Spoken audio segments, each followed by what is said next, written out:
Bonjour, bonjour, bonjour, madame, monsieur, sir, one of you, welcome. Today we journey to France. Vive la France! Vive la France libre! We specifically go to the beaches of Normandy. We go to explore the history of the region of France, where France was liberated from the Germans in 1944. We go armed with all of the accoutrements needed. We have our wheel of brie, we have our croissant, we have our bottle of wine.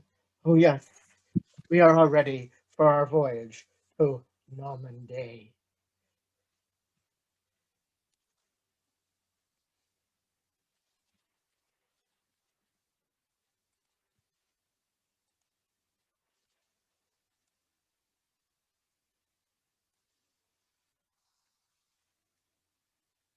My name is Professor Zimmerman.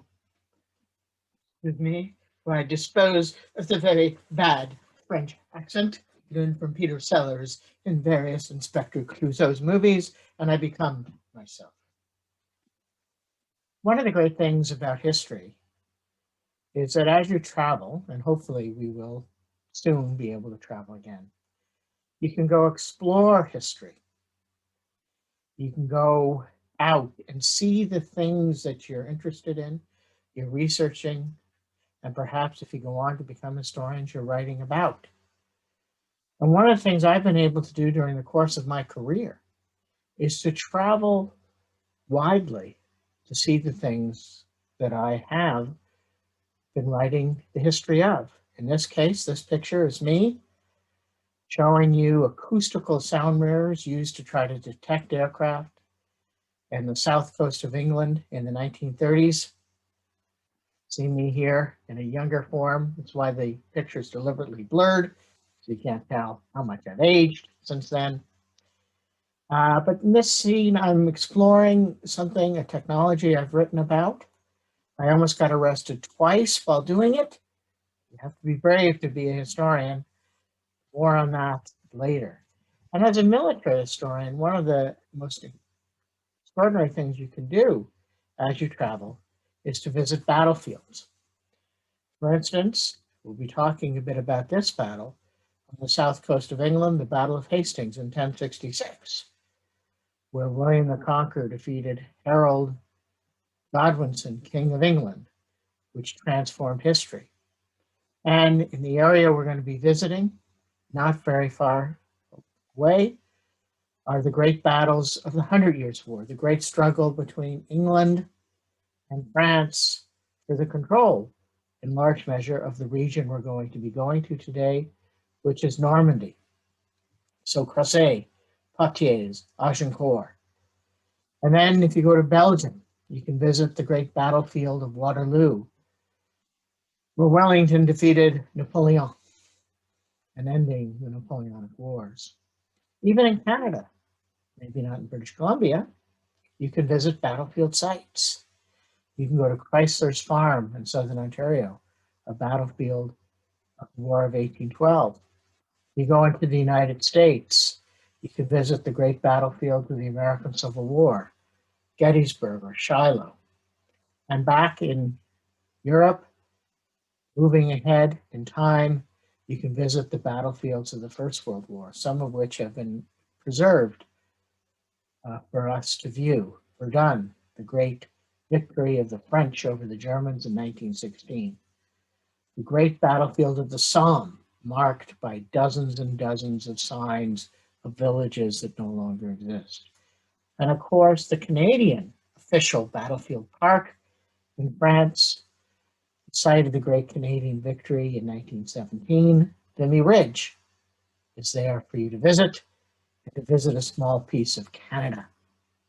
And if you're bilingual, you can apply for Parks Canada to work at Vimy Ridge for a summer as a tour guide. As well, on the coast between France and England, are the important battlefields of Canada in the Second World War.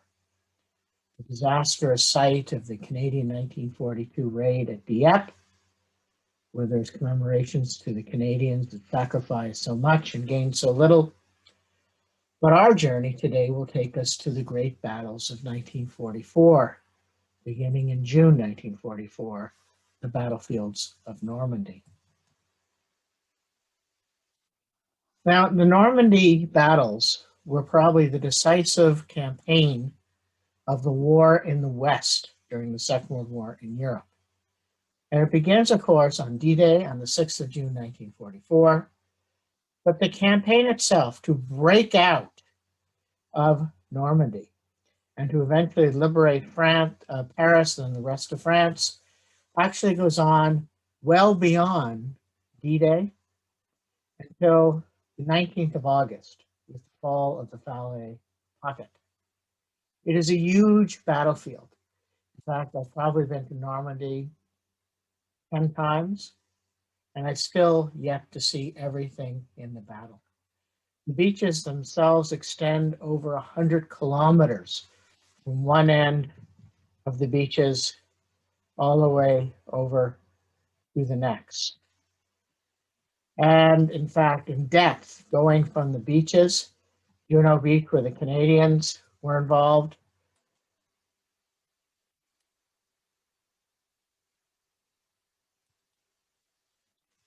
Canadian beaches here, going down where the battle ended at Falaise, there is over 50 kilometers. And there were dozens of separate battles. And the scope of the battle perhaps is best understood in numbers. On D-Day alone, nearly 200,000 Allied soldiers, American, British, Canadian, French, etc., because there are many other smaller allies, 200,000 soldiers landed on the night, beginning of the night of the 5th of June when the parachutists arrived, and ending on the assault on the beaches on the 6th of June. The invasion fleet, the largest fleet ever assembled, was 6,000 ships, of which about 10% were Canadian. I've drawn this map here to show you in more detail the scope of the battle.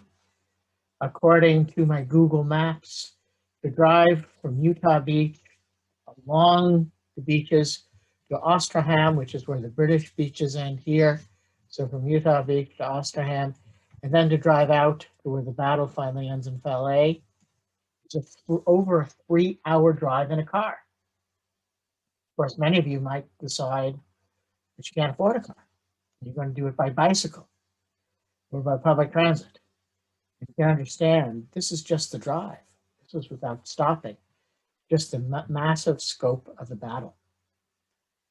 The Normandy battlefields, though, are commemorated in France. They are considered to be a sign of really of the liberation of France after its disastrous defeat by the Germans in the spring of 1940.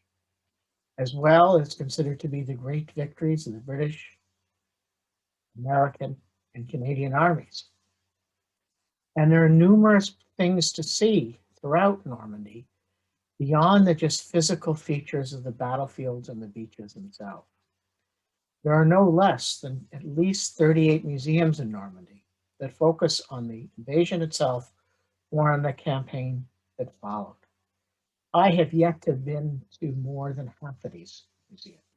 Many of them are very small, many of them are private, some go out of business, some come into business. Many of them are worthwhile to see, but the one I'll direct you to on your trip to Normandy are the two major museums, the D-Day Landing Museum in Orange, which is right literally on the water, one of the sites the British invaded on June 6, 1944, and then the Musée Memorial de la Bataille de Normandy in 1942, which is in the great city of Bayeux, which we'll be talking more about in just a few minutes.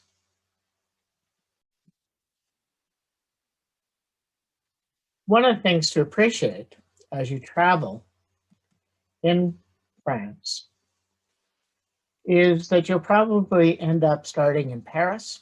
An alternative route would be from London and then taking the train from London down to the south coast and taking the ferry right into Normandy.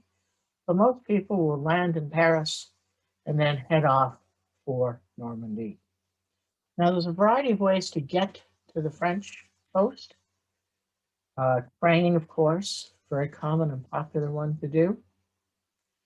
Bicycle, though it's a long ride and somewhat difficult to get out of Paris itself, I strongly suggest taking a train to Normandy and either bringing your bicycles or renting bicycles while you're there.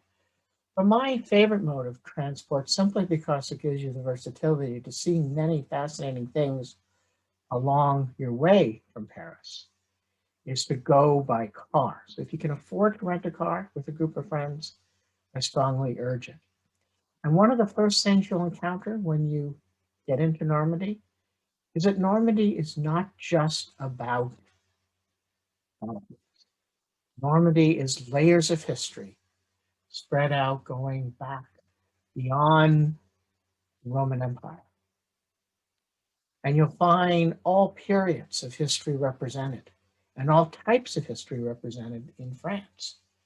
For instance, you can visit one of your first stops on your way into Normandy is, I would recommend, Giverny, which is the great garden of Monet. He painted many of his most famous paintings. And if you've been in Paris, you go to the Musée d'Orsay, you see the great galleries of the Impressionists, go to Giverny, where you can see where so much of that art was produced. But what is the real reason we go to France? Why do we go to France? Well, of course, we go for the food. Yay! French onion soup to start. Ooh, lamb. I love it. Or you can have some crabby. I looks happy there to be eaten with some beautiful shrimp. Lovely, lovely. And of course, there's crepes for dessert. Or you can have crepes as a main course. Very famous dish in Normandy. Mm-hmm. And after the meal, well, you can have your pomme de Normandy. See, I have some here. Or you can have your famous Calvados, which is a apple liqueur, famous in the region. Ah, yes, you can truly enjoy your time in France.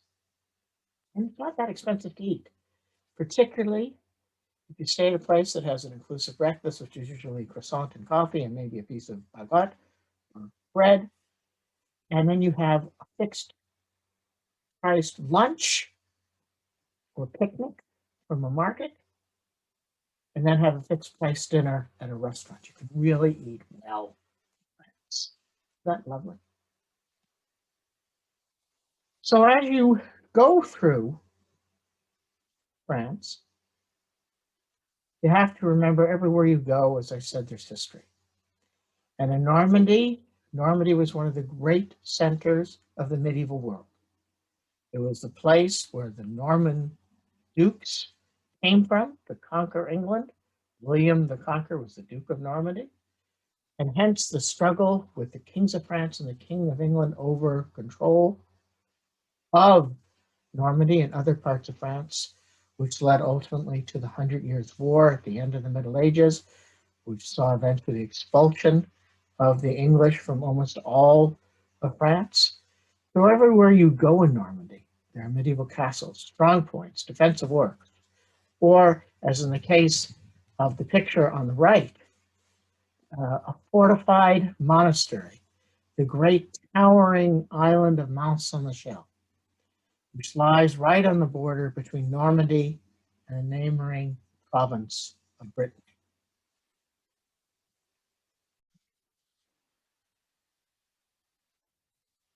Well, when you get to Normandy, the first thing you're going to want to know is, where should I stay?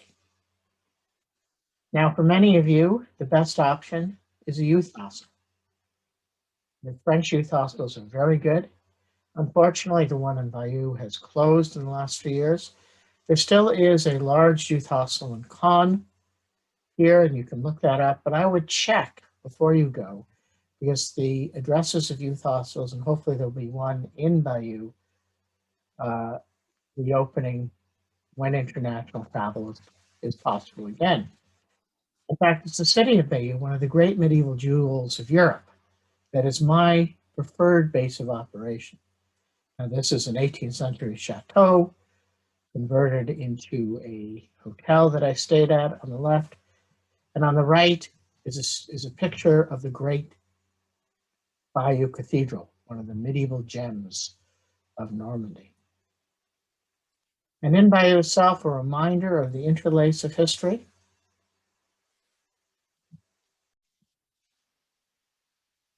Because in Bayeux, there's the Bayeux Tapestry, one of the greatest historical documents ever. This visual history, produced just after the Battle of Hastings in 1066, produced for Bishop Odo of Bayeux, William the Conqueror's half-brother. And it was produced to be a visual history of the events of 1066, justifying the Norman conquest of England. And I love the Bayeux Tapestry. Every time I go, I have to go see it. It's an amazing sight. I'm crazy about the Bayeux Tapestry. I have my Bayeux Tapestry tea towel here. I have my Bayeux Tapestry hat, my shirt, my mug. Hey, olay, wonderful. And the Bayeux Tapestry, if you're going to do anything in Normandy that isn't visiting the battlefield, go see it. And I put the link up here for the Bayeux Tapestry Museum, but I've also put a link in here for a video I did for my History 383A class, Warren Society before 1700, my crazy introduction to the tapestry. It's up there, YouTube, link. Please watch it. It's exciting. It's funny. It's ridiculous. You'll know that I'm crazy after that. So let's move on.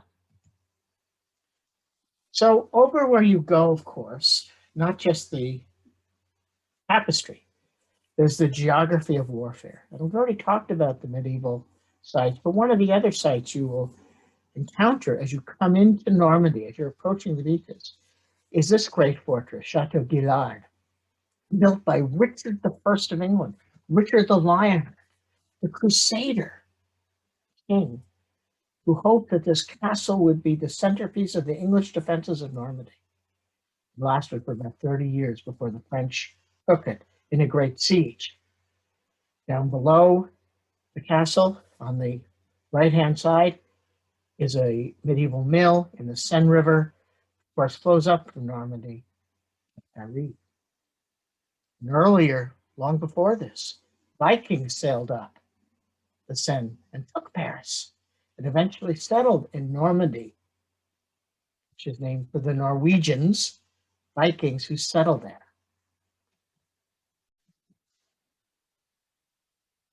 So now let's actually go to the beaches themselves, because this is where we're going to focus our trip to Normandy. And we're going to focus on Canada and Canada during the D-Day invasion and Normandy. There were 5 Allied invasion beaches in Normandy.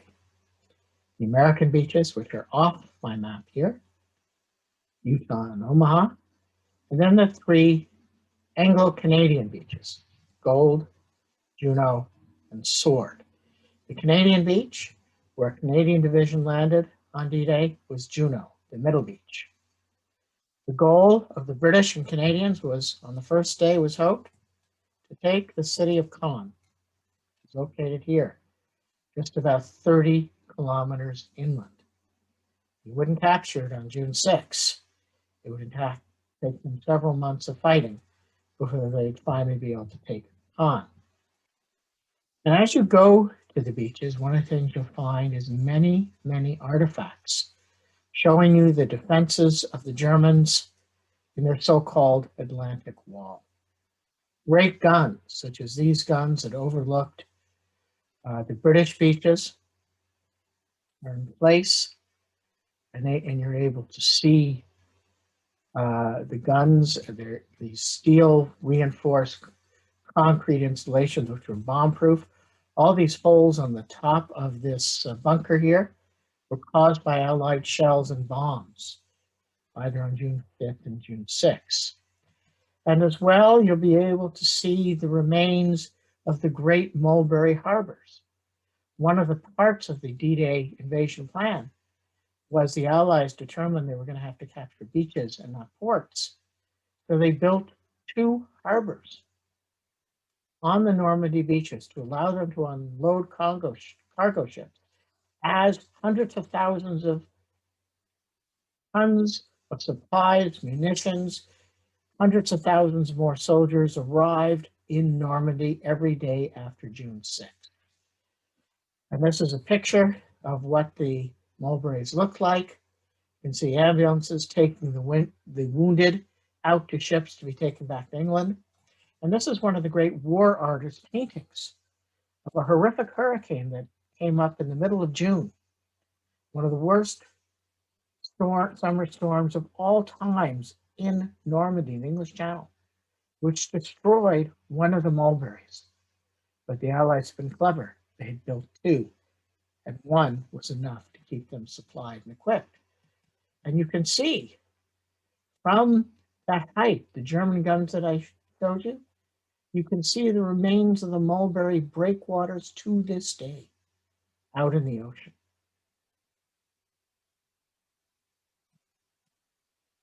Now, one of my favorite places to start a tour of the beaches is at the very end of the British beaches, and this is in a place called Pegasus Bridge. And Pegasus Bridge was a key point taken by British airborne assault troops on the night of June 5th, just as the Normandy invasion started. And glider troops landed right beside a small bridge over the Caen Canal. And this is the canal that carried shipping from the English Channel up into the city of Caen. And you can see here in this picture, here are the British gliders. They landed right amongst the trees, right beside the bridge. They took the bridge and held it for an entire day, waiting for relieving troops to come up from the beaches. The Germans attacked fiercely in overwhelming numbers to try to take back the bridge so they could attack the invasion beaches. The parachutists, the 1st British Parachute Division, whose emblem is the Pegasus, the flying horse, kept the bridge, held off the Germans. Hence, the bridge was always after that called not the Caen Canal Bridge, but the Pegasus Bridge. Now, in the 1990s, the French needed to replace the bridge because it was too small and falling apart. So a crane was brought up on a barge. The entire bridge was lifted up and dropped down beside the canal, and a museum was established to commemorate the airborne assault. This is the Pegasus Bridge Museum. I put the link up here. This is a picture of a reproduction glider, some of the other displays in the museum. It's one of the best museums in Normandy talking about the events of D-Day. Now, the other must-see for Canadian visiting the D-Day beaches is to go to the Juno Beach Center. We're very fortunate to have had a center built that's actually one of the most recent additions to the museums in Normandy. I myself am not a huge fan of the exhibit, in part because it basically tells Europeans Canadian history, which you probably don't need if you've taken a survey course in Canadian history. But it's well worth a visit to see the other displays and to take one of the guided tours of the invasion beaches. And I've put here some of the links. And you can see here's the center here, and here's Caen. Canadians got about this far off the beach on the first day. Now this is what Juno Beach looked like on June 6, 1944, with all of the landing ships, landing personnel. The balloons are to deter low-flying German aircraft. This is one of the German guns that was taken by commandos right at the beginning of the assault. can imagine the devastation a large gun like this could have done to the invasion fleet down below. Here's the modern Juno Beach Center. It's quite a beautiful architecture. Some magnificent sculptures around it commemorating the Canadian victory. Here's the beach today. One of the great things about Normandy Beach is people in France tend to go south to the Mediterranean coast. Beaches in Normandy are relatively empty in the summer, so it's a nice place to visit. Unfortunately, the Juno Beach site doesn't look anything like what the Canadians encountered when they landed. And the real reason is due, according to the people there, climate change. These very large sandbanks have formed along the entire beach, and they didn't exist in 1944. So you can't really see the invasion beaches as they were. Still, it's worth a view. This is one of the great bunkers that the Canadians struck. In fact, it's on a tilt because the Canadian poured explosives underneath it, blew it up, and it ended up tilted. The Germans poured out to surrender. And you can see the sand dunes that have developed here, which weren't there at the time. In fact, one of the things the Juno Beach Center has discovered is that most of the German fortifications that were at Juno Beach got buried in the sand, and they've been doing archaeological excavations to dig them up so you can see them, and you can take tours through them. And this is called Cozy's Bunker because it's after the Canadian soldier that led the attack that took this bunker. And the Canadians did suffer tremendous opposition at Juno Beach. There was fierce fighting along the beach. Before Canadians could move inland, they suffered 1,200 casualties out of the 21,400 Canadian soldiers that landed.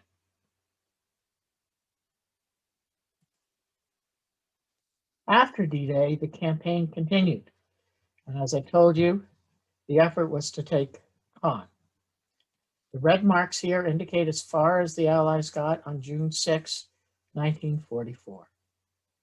Unbelievable, just these 15 kilometers would cost more Canadian lives than almost any other campaign in the Second World War. The Caen battles were fierce. In one attack on the 25th of July, Canadians suffered 1,500 casualties, of whom 450 were killed. And except for Dieppe, this particular battle was the bloodiest day of the war for Canada.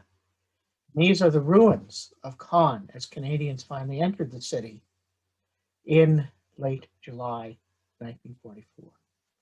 After the taking of Caen, the campaign continued. It finally ended with the German army almost surrounded at the Normandy town of Falaise. Now, with the sealing of the Falaise pocket, 50,000 German soldiers were killed, 200,000 were captured, but unfortunately, 250,000 German soldiers were able to escape, although they didn't have any equipment. But the German army retreated out of France. Virtually all of France was left for the Allies to liberate. Paris fell just a few days after Falaise. On the 25th of August, 1944, Paris was liberated. The war was certainly not over. It would continue with bloody battles going right through into the German surrender in May 1945. But after the Normandy campaign, victory of the Allies in the West and, of course, of the Soviets in the East was ensured. Now, when you go to Normandy, one of the things I really urge you to do is to visit some of the war cemeteries. It's really there that you get a sense of the tremendous sacrifices made by Canadians, young people, and not just Canadians, but Americans, British, French. But the Canadian war cemeteries for us Canadians are places that I think are places of pilgrimage that you really need to go and see. And right outside of Caen is the largest cemetery representing those that died in the Caen campaign at Bretford-sur-Lez, where almost 3,000 Canadians are buried.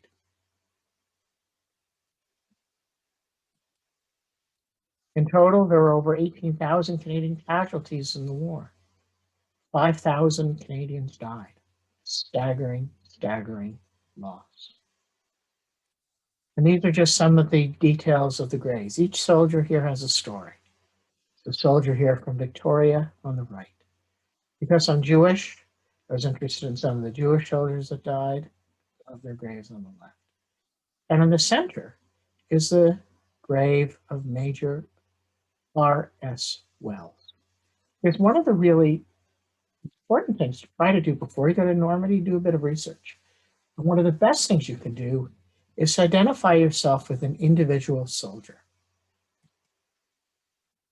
So personalize your quest. In my case, I picked Major Robert Wells, who was one of the senior officers of the South Saskatchewan Regiment, killed during the war.